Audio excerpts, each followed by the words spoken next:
Guys, Russ Richardson here at Biondi Lincoln. Got the all-new, brand-new 2020 Lincoln Aviator. Hella, get a shot of that. This car's amazing. Come take a look at the inside. A lot of styling cues from the Navigator, and I was surprised to see it looks like the Nautilus a lot too. You know, you have your E-latch and door handles. Pulls the door shut. Not an actual door handle. Want to take a look at the inside, Hella.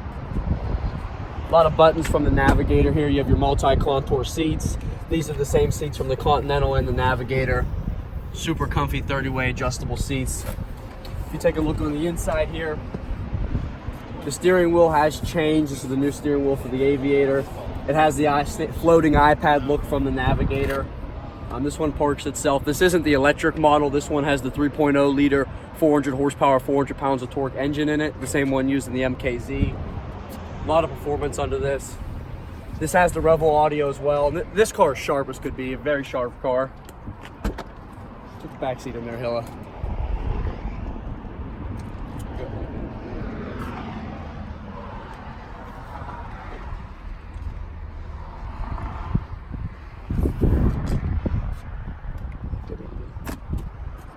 We expect to have this car by the summer. I mean, if it's anything like the Navigator, we're going to sell out.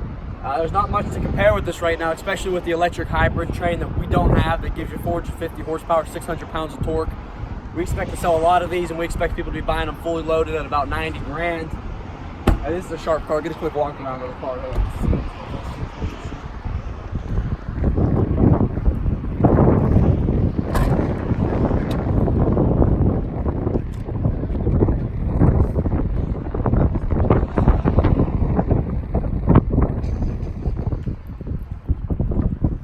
Headlights up here are supposed to be adaptive LED pixel headlamps. They're supposed to be the brightest in its class. Has the new face of Lincoln. Overall, 10 out of 10. Lincoln knocked out the park for this one once again.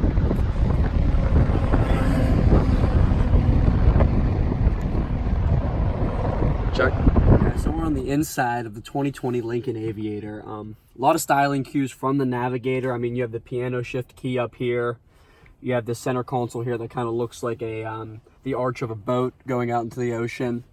So a lot of resemblances, a lot of differences too. Steering wheel is completely different from every other Lincoln vehicle we've ever seen. You have these nice cues up here, very easy to navigate through. You also have a voice activated button right here, very, very easy to get close on that. Now, as you can notice below here, you don't see anything right here. That's because Lincoln doesn't want you to see features that you don't need right now. Once I hit the cruise control button, this brings your adaptive cruise control and your adaptive steering to life. Once I turn it back off, it goes away. So there's no need to see unnecessary buttons. I really like that feature. You have your 30-way adjustable multi-contour seats up here. These are best-in-class comfort. You've seen them in the Navigator. You've seen them in the Continental. Right here, Sync 3. It's in all the Lincoln lineup. What's cool about this one is some really nice icons on it. If we go into the driver's assistance, which used to be located on your speedometer area up here, your instrument cluster, now it's on the touchscreen because there's a lot of information in here that they don't really want you looking at while you're driving. But if you go into here, you can play around with all your driver's assistance features. There's some really cool logos in here too. You'll see what I mean. Let me just find one. Which one would here? I think it was. Amazing.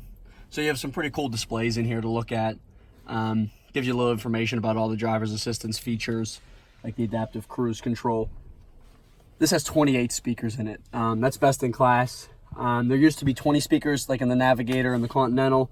They added 8 speakers to the ceilings, 2 up front, 4 in the back. This sound system is amazing. It's Revel. When we first got the Revel system, I didn't know who they were. I thought they were a nobody brand until I Googled their product. The reason I've never heard of Revel until we got them in the Lincoln lineup is because their home speakers average about 10 grand. They can go up to 100 grand. So I never heard of them because I couldn't afford their speaker systems. A lot of similarities, like I said before.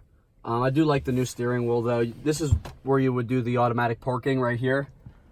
The nice thing about this, it's completely automatic. In the old Lincolns, you would have to operate the gas and brake. All you do is hold this button in and it'll completely park for you once you find a spot. Should go ahead and show them the startup screen. Yeah. The new startup. Well, we need the key. No, I could end it. we would have to, I'm trying to think if there's anything else I missed. You have your touchscreen in the back here showing that hill. You have heated and cold seats in the rear. You can do a couple other things back here. You can control the audio from back here as well. A lot of cool features. Sorry for fumbling through this. We just learned all this 30 seconds ago. So we're not completely sharp on our skills, but we're gonna get through this. Here, Hilly, get this. I'll show them what happens when you turn the car off too. Once we turn it off, I'm not gonna be able to keep going, but you get the clouds. That's the Aviator clouds. Really, really sweet looking car. Lincoln knocked out of the park with this. I really think we're gonna sell a lot of these. You get your panoramic roof too, which is really cool. Let me see if I can, I just turned it off, probably let me open it. Yeah, it's not gonna let me open it. What's really cool too, this is gonna be first to Lincoln, is you're gonna have phone as a key. You're gonna be able to start your car with just your key. You will not, with just your phone. You won't need an actual key. Some people say there might be some flaws with that, but there's some backup codes too. You have your wireless charger in here. So there really would be no way, even if your phone was dead, to get into the car and start it. There's still a code. This one has the center console mini. So this would be the pass-through right here. You do have 2 cup holders, which is nice. You can opt for the larger center console, which will give you extra ways to charge your phone. There's only 5 of these in the world right now. We're lucky enough to have one of them at our dealership right now. This isn't the complete production model. Some things are going to change on this. Not much, though. Everything's going to be just about the way you see it. Maybe just some of the way the technology is implemented into this will be a little bit different. But thanks for watching. Hopefully you buy one.